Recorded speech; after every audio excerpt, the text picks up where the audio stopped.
اگر آپ کو پتہ ہے اس وقت پاکستان میں اور کے پی میں اسپیشلی بریسٹ کینسر انتہائی بڑے اسکیل پہ چل رہا ہے. میرے خیال میں کوئی 30 to 40% اس وقت فیمیلز جو ہیں وہ سفر کر رہی ہیں بریسٹ کینسر سے. My eldest sister died in 2005 because of breast cancer. وہاں پہ رپورٹ میرے سامنے آئی, وہاں پہ لکھا تھا جی you are having some grade 3 type of carcinoma. For the time being ایک ہارٹ بیٹ میری مس ہوئی بینگ اے ہیومن بینگ. وہ جو ہم بچپن میں پڑھتے تھے نا, آپ لوگ بھی ابھی بھی کہیں پڑھ رہے ہوں گے, تندرستی ہزار نعمت ہے, صحت بہت بڑی دولت ہے. تو وہ واقعی بہت بڑی دولت ہے. آپ اگر اپنے قدموں سے چل کے آ جاتے ہیں, آپ زندگی کی نعمتوں کو انجوائے کر رہے ہیں, تو ایک بہت بڑی بلیسنگ ہے. یہ اس وقت اس کی قدر آتی ہے جب انسان یہ چیزیں نہیں کر پاتا, جب آپ کو قدم اٹھانے کے لیے کسی سہارے کی ضرورت پڑ جاتی ہے.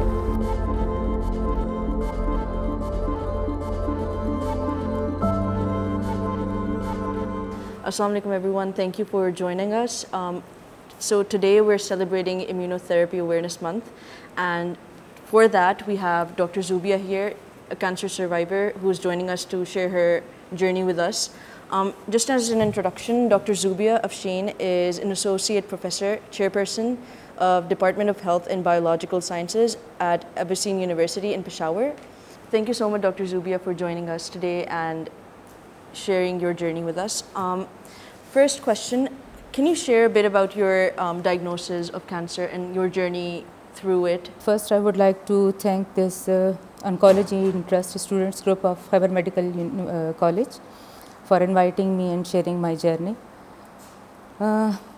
Starting with right from January 11. That was the day when I was diagnosed. But before that, I would like to start back from May 2022. When I was pregnant, I was having a precious pregnancy. And during that time, مجھے ایک lamp فیل ہوا. As I have a family history, my eldest sister died in 2005 because of breast cancer. And due to recurrence, she died in 2005. چونکہ میری ایک family history ہے, تو I was conscious about it, and I used to go through mammograms yearly. After 2 or 3 years I used to go for it.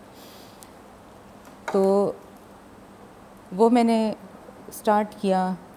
اس کے بعد some how in دسمبر 2022 میرا interaction ہوا doctor Iram صابر کے ساتھ. وہاں پہ میں گئی, وہاں پہ میں نے میموگرام کے لیے انہوں نے بھیجا. تو 11 جنوری 2023 کو میری report I while I was in office.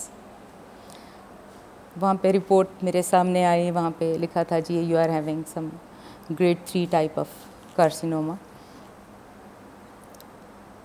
For the time being ایک ہارٹ بیٹ میری مس ہوئی بینگ اے ہیومن بینگ.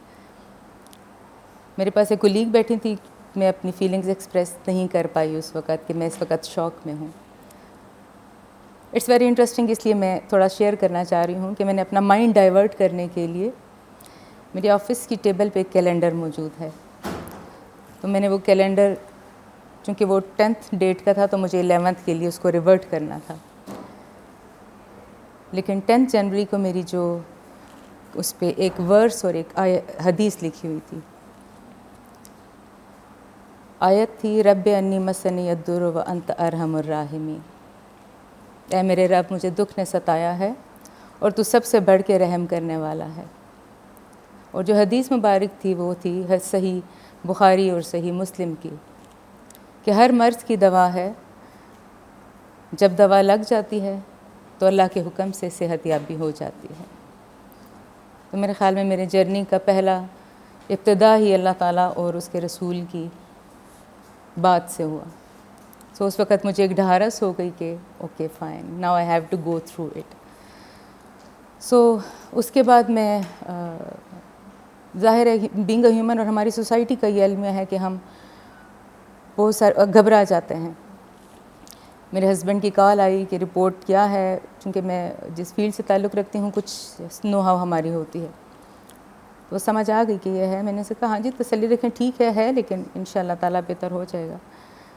اس کے بعد 1-2 ڈاکٹر سے ہم نے اوپینین لیا. دین وی رش ٹورڈس شوکت خانم ہاسپٹل, اور وہاں پہ جا کے پریلیمنری ہم نے اپنا ڈائگنوسس وغیرہ کروایا. پھر انسان ہے نا, پھر ہم ملٹیپل جگہوں پہ جاتے ہیں, لیکن میرا یہ ایکسپیرینس رہا کہ اتنی زیادہ جب ہم بہت ساری جگہوں پہ چلے جاتے ہیں تو ہمیں جواب ایک ہی ملتا ہے, آپ نے آنا اسی اسپاٹ پہ ہوتا ہے. ڈاکٹر عباس کھوکھر پریزیڈنٹ ہیں کینسر سوسائٹی کے, ان سے ہم نے اپوائنٹمنٹ لیا, اور ہر جگہ گھومنے کے بعد لاہور, اسلام آباد, پشاور, ساری جگہ پہ گھومنے کے بعد وی کم ٹو دا کنکلوژن کہ جی ہم نے یہیں سے اپنا ٹریٹمنٹ کروانا ہے. دین الٹیمیٹلی شوکت خانم سے ہمارا کیس اس ریجیکٹ ہو گیا کہ ان کا کچھ کرائٹیریا ہے age wise, lump size wise and so on. تو وہاں سے جب ریجیکشن ہوئی تو اٹ واز فرائیڈے, اور میں اور میرے ہسبینڈ دونوں مسجد میں جا کے بیٹھے, اور اس کے بعد ہم نے دعا کی کہ اللہ تعالیٰ جو ہمارے لیے بہتر ہے آپ ہمیں وہاں پہ پہنچا دیں. تو ہم آتے آتے جس وقت یہاں سے گزرے تو KTH کے پاس میرے دل میں خیال آیا کہ ہم KTH جاتے ہیں, میرے ہسبینڈ نے خود بخود گاڑی ٹرن کر لی. تو اللہ سبحانہ و تعالیٰ سن لیتے ہیں آپ کی, اور آپ وہیں پہ پہنچ جاتے ہیں. سو وی گو ٹو ڈاکٹر ارم صابر, اور ان کے کلینک سے نکلنے کے بعد سم 80% ہمارا وہ جو اسٹریس ہوتا ہے, انگزائٹی ہوتا ہے, وہ ریلیو ہو چکا تھا. اینڈ دین انہوں نے ہم سے پوچھا کہ جی اب آپ نے سب سے پہلے انکالوجسٹ کے پاس جانا ہے, ہم آپ کو کس کے پاس بھیجیں؟ تو میں نے کہا ایٹ یور ڈسپوزل, جو جیسے آپ بہتر سمجھتے ہیں, یو آر دا بیسٹ جج کہ آپ نے کہاں ہمیں بھیجنا ہے.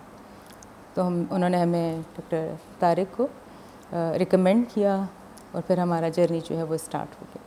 Dr. Zubia, you mentioned that Dr. Tariq and Dr. Iram played a significant role in your recovery and in boosting your morale throughout. So can you please share how your medical team played a role in your journey in supporting you? میں نے آپ کو mention کیا کہ جب ہم clinic سے باہر نکلتے تھے تو جیسے ڈاکٹر ارم صابر ہیں, ان کی کلینک سے ہم نکلے تو 80% ہم ریلیو ہو چکے تھے. ڈاکٹر طارق کی کلینک سے ہم نکلتے ہیں تو ہم شاید 100% ریلیو ہو چکے ہوتے ہیں. ان کے ساتھ ان کی جو میڈیکل کی فردر ٹیم ہے, جو ہمارے وارڈ میں میڈیکل اسٹاف ہے, ان کے ساتھ میرا پرسنل ایکسپیرینس بہت بہترین رہا. لائک میں چونکہ شوکت خانم وزٹ کر چکی تھی, وہاں پہ بھی آپ کا ایک پروٹوکول ہے, وہ انٹرنیشنل لیول کو فالو کرتے ہیں, لیکن وہاں پہ شاید وہ میں آرگنائزیشن کو ٹارگیٹ نہیں کر رہی, لیکن میں ایز اے پرسنل ٹریٹمنٹ کر رہی ہوں کہ وہاں پہ آپ کے ساتھ ایز اے پیشنٹ ٹریٹ کیا جاتا ہے, ایز اے کلائنٹ ٹریٹ کیا جاتا ہے. یہاں پہ ہم شاید as a human being treat ہوئے ہیں. تو وہ کچھ فیکٹرز تھے جن سے مجھے لگا کہ یار they are amongst the chosen ones. اللہ تعالیٰ نے اس فیلڈ سے جو بھی بلانگ کرتا ہے, میں سمجھتی ہوں کہ ان کو اللہ نے چنا ہوا ہے کہ جو لوگوں کو دیکھیں ٹریٹمنٹ کی اپنی فیکٹرز ہیں, آپ نے جانا ہے, فائنینشیل کاسٹ علیحدہ ہے, سائیکولوجیکل, یہ ساری چیزیں ہیں, لیکن دا وے دے ٹریٹ یو, وہ آپ کی فیلنگس کو سمجھتے ہیں, آپ کو انڈرسٹینڈ کرتے ہیں کہ اس وقت آپ کس چیز سے گزر رہے ہیں. وہ ایک بہت بڑا فیکٹر ہے جو کسی پیشنٹ کو اسٹرینتھن کرتا ہے. تو میری جو پاور تھی اس وقت, فیملی کی سپورٹ اپنی جگہ پہ ہے, میری اپنی ول پاور شاید کہیں پہ کنٹریبیوٹ کر رہی ہوگی, اس کا بھی ایک فیکٹر ہے, لیکن جو میری میڈیکل ٹیم ہے ان کا ایک بہت امپورٹنٹ رول ہے. لائک میں آپ سے شیئر کروں گی کہ جب میں وارڈ میں گئی ہوں, ڈاکٹر صاحب نے ہمیں کیمو تھراپی سجیسٹ کی, جس سے میرا فرسٹ ڈے تھا. وہاں پہ کچھ اور کینسر پیشنٹس آلریڈی ٹریٹمنٹ لے رہے تھے, کچھ انیشیل فیز میں ہیں, کچھ مڈ اسٹیج میں ہے, اور کچھ اپنی لاسٹ فیزز کمپلیٹ کر رہے ہیں. اس کے بعد انہوں نے سرجری وغیرہ کے لیے آگے پروسیڈ کرنا تھا. میرا جو فرسٹ ڈے تھا, میں وارڈ میں گئی ہوں تو وہاں ایک پیشنٹ نے مجھے تھوڑی سی گائیڈ لائنس دیں کہ جی آپ نے اپنی ڈائٹ کو کیسے ٹھیک کرنا ہے, ان چیزوں سے یہ والی چیزیں آئیں گی, یہ آپ نے برداشت کرنی ہے. لیکن وہ جو ایک اسمائل ہے وہ بچی نقاب کرتی ہے, جو سسٹر ہیں وہاں پہ جنہوں نے مجھے کینولا پاس کرنا تھا, ان کی ایک جو اسمائل تھی نا, وہ جو ان کی آنکھوں سے ایک شائن نکلی اور جو اس نے مجھے تسلی دی, آئی کانٹ فرگیٹ اٹ.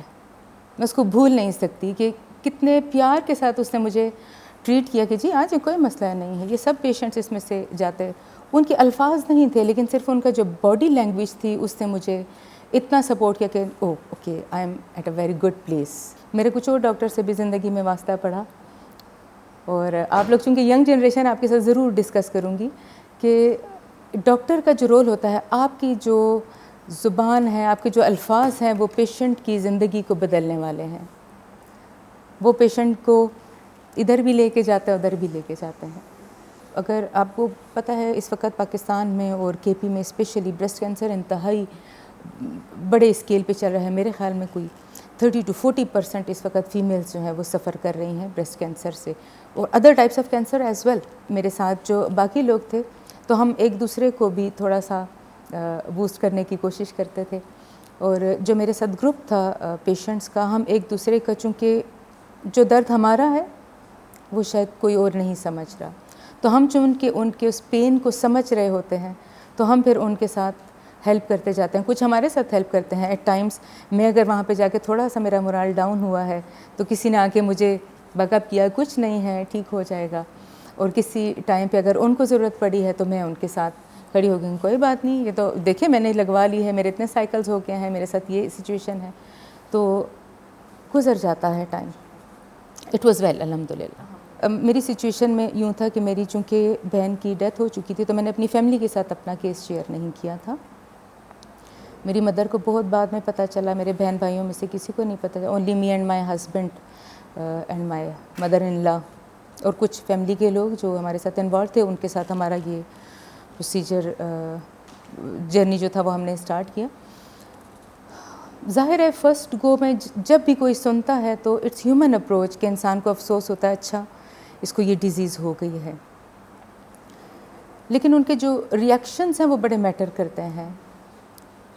کچھ لوگوں نے مجھے جب سنا تو بہت لائٹلی، مطلب انہوں نے مجھے یہ فیل نہیں ہونے دیا کہ ایک بڑی بیماری آپ کو ہے اور آپ اس کو فیس کریں. انہوں نے کہا کوئی بات نہیں، آج کل تو کیوریبل ہے، آپ ٹریٹمنٹ لے رہے ہیں، بس ٹھیک ہے، گو تھرو اٹ. اب تو پتہ بھی نہیں چل رہا کہ آپ ٹریٹمنٹ لے رہی ہیں. اور کچھ لوگوں نے، جو ہمارا پشاور کا کلچر ہے، اچھا کون سی اسٹیج، ڈاکٹرز کیا کہتے ہیں، فلاں فلاں، مطلب ایسے ریمارکس ہوتے ہیں کہ جو آپ کو ایک دم سے ڈاؤن کر دیتے ہیں. میں ہمیشہ ایک ایگزامپل دیتی ہوں اپنی یونیورسٹی